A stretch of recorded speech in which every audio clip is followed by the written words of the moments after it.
You're watching the Global Baseball Network. Thank you very much for clicking on this video. And coming up next, a special report on everything that you need to know about baseball in Korea.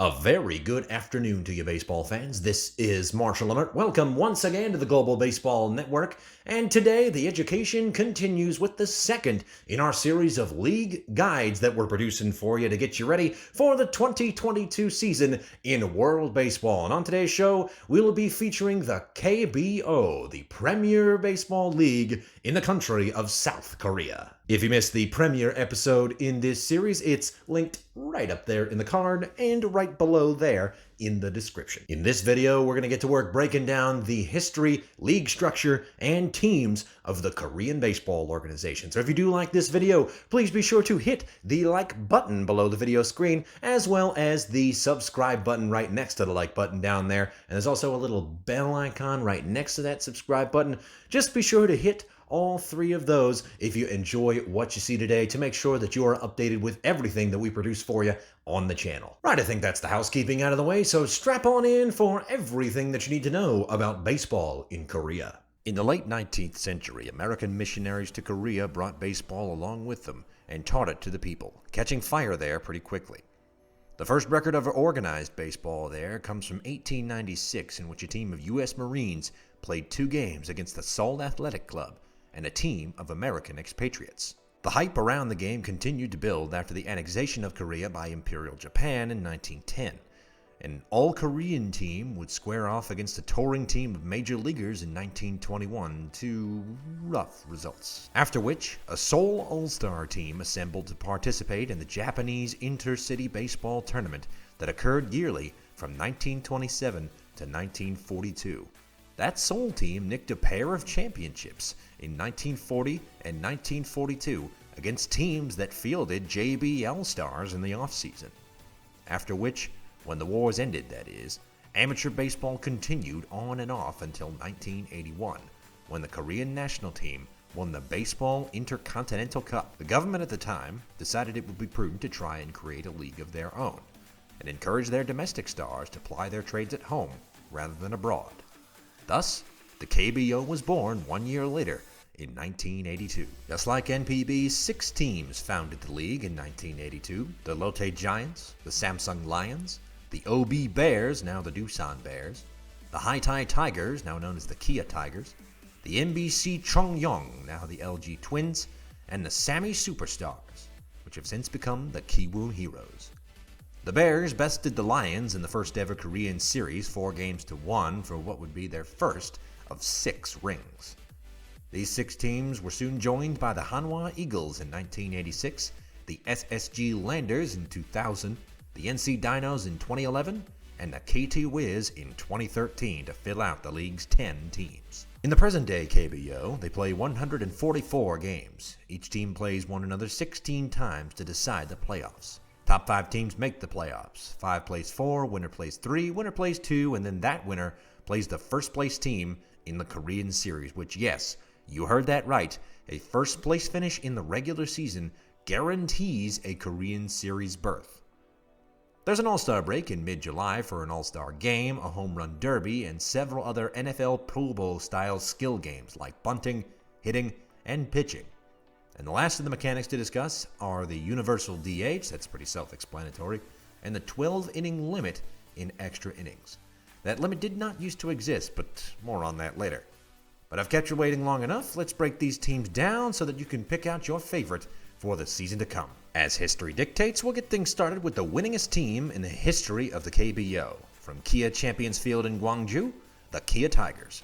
They dominated the 1980s after the Bears won the first Korean series with rings in 83, 86, 87, and 89. They've been a terrific pitching team for the entirety of their history, boasting some of the best hurdlers Korea has ever seen, like Bang Soo-won, the first pitcher who threw a no-hitter, and Son Dong-yeol, who boasted a 1.20 ERA in his 10-year career with the Tigers. They have not made the playoffs since 2018, and despite strong hitting seasons from several of their superstars, the pitching has completely and utterly sunk them. Will things change? Who knows? I guess we'll see this year. The Tigers' heated rivals, another of the storied early franchises in the KBO with unquestionably the loudest and most passionate fan base in the league, the Lotte Giants. From Busan Sajik Stadium, the Giants have been the lovable underdogs of KBO, fielding only a handful of superstars in their history. They interrupted the Tigers' streak with a ring in 1984 off the back of the incredible pitching of the greatest hurler in the history of Korea, Choi Dong-won.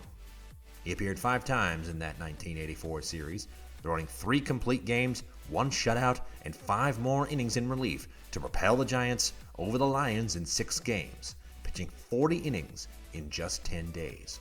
He dueled Son Dong-yeol in the longest start in the history of pitchers. Each man went 15 innings and dueled to a 4-2 triumph for the Giants. If you want that full story, I have a video for you. Even after their success ended, the fans continued to show up, and the fans of Busan are loud, loyal, regularly welcoming 1 million fans into the ballpark every year. They're almost always a dark horse pick for the playoffs, but have only ever been average at best. We'll see if that changes this year.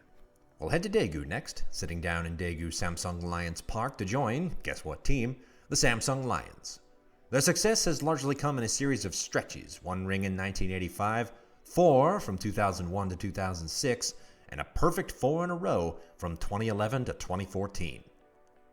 They're a little bit more balanced than both of the other 2 teams we've mentioned so far, with the 1985 team sporting 2 25-game winners in their rotation, Kim Si-jin and Kim Il-young, and the remaining rings coming courtesy of the Hall of Fame career belonging to the home run king of Korea, Lee Song-yup. In 18 years with the Lions, he slapped 467 over the fence while keeping an average of .302 through it all. He showed he was more than capable in his time in Japan as well, adding 159 for a career combined home run total of 626. As for the Lions of today, after Lee retired in 2017, they've only made the playoffs 1 other time, with the opposite problem that the Tigers of recent years have had, a lack of skilled offense. And even then, when they did make the playoffs this past season, they only managed a .267 batting average, largely relying on their pitching to carry the day. If you're looking for someone to watch on this team other than the pitching, though, the speed and defense are quite impressive. So there's that. And now we head to the bustling metropolis of Seoul, 2 stadiums housing 3 teams. First, to Jamsil Baseball Stadium we go, and we visit the 2 teams whose close quarters have turned them into bitter rivals, the Doosan Bears and LG Twins. The Bears moved to Seoul in 1985, but beginning in 2000, they have missed the playoffs 5 times in the last 22 years. For the last 7 years, they have been in the Korean Series, winning it 3 times. They have themselves a rich winning tradition, and have had players who have led the league in innumerable categories. Perhaps none greater, though, than Park Chul-sung, KBO's first MVP and first Korean Series MVP. He holds the record for the most wins in a row with 22, winning a Triple Crown that year in 1982. They're very much the New York Yankees of KBO, lacking the power but supplying the contact, defense, and lights-out pitching for their fans at Jamsil. If you want the Mets of KBO, well, we'll look across the aisle and examine the LG Twins. They've been on the outside looking in of success for a very long time. Some truly legendary players have played for them over the years, like Kim Hyung-soo, the great MLB alum, and KBO's all-time hit king, Lee Byung-kyu, edging the 2,000 hit mark this past season. They've made the playoffs quite a bit, but unfortunately have not made the Korean Series since 2002. The Twins have been entertaining, though, and fans of classic baseball will enjoy a bunch of wiry, speedy hitters keeping the line moving around the base paths like the kind of game not seen since the dead ball era in the United States. The games that they play against the Bears are some of the most compelling contests in the season every year. The Bears bring the power, but strike out quite a bit more. But the Twins will end up hitting the ball quite a bit harder to keep the game tight. Across town, at the Gochuk Skydome, we find the Kiwoom Heroes, the former Hyundai Unicorns. They've been pretty impressive for a newer team. The Heroes, since 2013, have made the playoffs 7 of the last 8 years. The history is a little scant, considering that most of their current roster was on the team in the late 2000s. Lee Jung-hoo is their most talented player. Kim Ha-sung is their best ever, a terrific 5-tool player who just made the jump to the San Diego Padres in 2021. The coolest part about this team, though? The mascots. Look at these! Young, athletic, and very, very hungry. Let's watch the heroes work this year. And now for the last of the older teams, the Chunghwa Eagles. They hail from Daejeon at Chunghwa Life Eagles Park. And as for their record, it's rough to say the least. They weren't bad as the Bengali Eagles from their birth in 1986 up until 1993 when they changed their name. They won their ring in 1999, made it to the big dance again in 2006, but lost to the Samsung Lions in 4 games. And they have struggled since, making the playoffs again in 2007 and 2018, but have not qualified besides, usually finishing in the basement whenever they did not make the playoffs. They're the Kansas City Royals of KBO. 80's dominance has receded into incompetence and criminal dearth of talent, despite the presence of the occasional superstar. Their Alex Gordon is Chang Jong-hoon. 340 homers, 1,771 hits, and 1,145 runs batted in, all with the Eagles in a career that ended in 2005. They're the only team who are more underdogs than the Giants in KBO. And now we can tackle the expansion teams, 3 left to go. The most successful of these are the SSG Landers. For most of their history, they've been known as the SK Wyverns, having just changed their name last year. Playing out of Incheon SK Happy Dream Park in Incheon, it did not take them long to get good, making the Korean Series in 2003, losing it to the Unicorns in 7.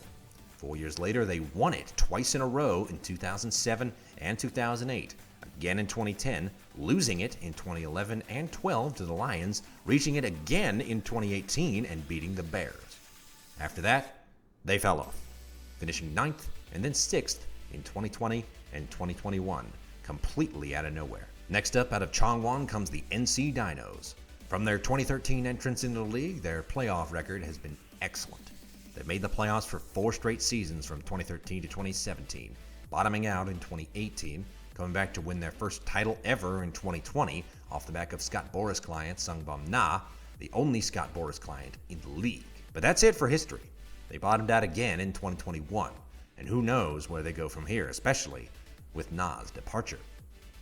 One thing's for sure though, they play the most like an MLB team, launch angle hitting, shifting a lot, and not a lot of pitchers going in more than 6 innings, except for Koo Chang-woo. He's amazing. I hope he comes back this year. And finally, the quickest and easiest team to discuss, last year's champions, the KT Wiz. Kong Baek-ho is very good. He is the Korean Ted Williams. Look at his baseball reference page. It's kind of absurd if you don't believe me. But if you don't have time for that, his average did not dip below 350 at all last year. He's a contact god, an OBP god, and surprisingly fast for his size, and only 23. Good lord, why isn't he a Scott Boras client? It took the pride of Suwon only 6 years to win a title, beating out the Landers narrowly. They won their title this year off the back of some spectacular foreign pitching and the best hitters in the league. Kong, Jong-hoon, and Park Kyung-soo had 3 of the highest averages in the league. And if you do the fundamentals well, you will win games, especially in a hitters league like the KBO. And there you go, you're all caught up for the 2022 season. We're going to be going live on Instagram on Thursday evening to predict the season and how it's going to go. Just ran out of time to make a proper season preview video. We'd be happy to make that if that's something that y'all want to see. Just be sure to let us know in the comments down below. The last of the preseason games are still streaming on YouTube right now, and the regular season starting this Saturday, April the 2nd, is streaming live on the Naver Sports app, which is also linked in the description. All games live and free, so please be sure to go check it out and give them some support. And also let me know who you're going to be rooting for this season of the 10 teams that we've discussed today down in those comments below. Lets me know you care. Just the end card left to do now, so please be sure to like and share this video if you enjoyed it and you know somebody who would enjoy it right along with you. And be sure to hit the subscribe button and the bell icon down there below the video screen to make sure that you are notified every single time we upload upload a new video here on this channel to give you your fix of the world's greatest game. I've been Marshall Emmert. This has been our league guide to the KBO on the Global Baseball Network. Thank you very much for watching. We'll see you in the next one. But for now, that's the game.